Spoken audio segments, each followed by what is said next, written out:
Ei, salutare lume, bine v-am găsit la un episod de pe acest canal. Astăzi, în acest episod, o să vă arăt cum să vă instalați Brawl Stars cu mod. Bun, în primul rând o să aveți nevoie de Google sau de Chrome. Intrați pe Chrome sau pe Google, orice aveți. Bun, asta apăsați acasă. După, o să dați pe search. Scuzați că mere netul mai prost aici.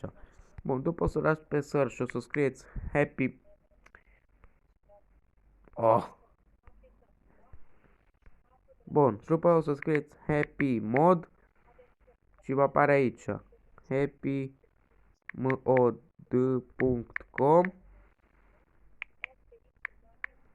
Bun, după ce a scris Happy Mod o să vă dea pe acest site.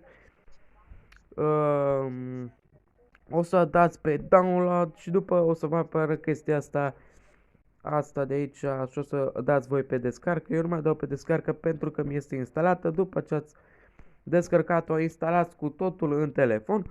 După ce ați instalat-o, mergeți în Happy Mod. Uitați, acesta este Brawl Stars cu mod. O să-l bag un pic aici afară. Deci acesta este. Bun, după ce ați instalat Happy Modul, intrați în Happy Mod frumos. Așteptăm un pic pentru că durează să intre în această aplicație. Bun, după scrieți Brawl Stars și o să vă apară chestia asta. Bun, după ce ați apăsat pe descarcă, o să vă apară aici afișați acum. O să apăsați pe afișați, o să vă apară o reclamă. După o să vă apară un X, închideți reclama. După ce l-ați instalat, cred că o să vă apară să o actualizați. Intrați pe acel site, o actualizați, o instalați din nou și vă merge jocul. Cred că așa îi, dar nu mai țin minte cum am făcut eu. Bun, deci vedeți, acesta este jocul și vă garantez că merge, nu are nicio problemă jocul.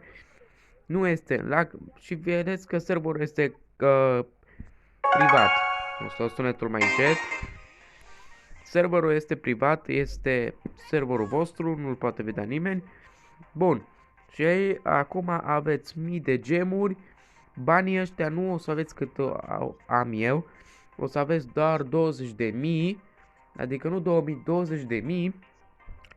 Dar puteți intra la shop și să dați aici la Megabox și să câștiți bănuți. Sau să vă cumpărați bani de aici, de exemplu așa, cu gemuri.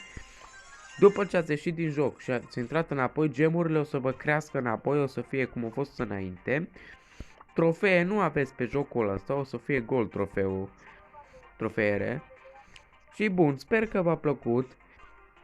Dacă vreți dați un like, noi o să ne auzim pe data viitoare, așa că pa!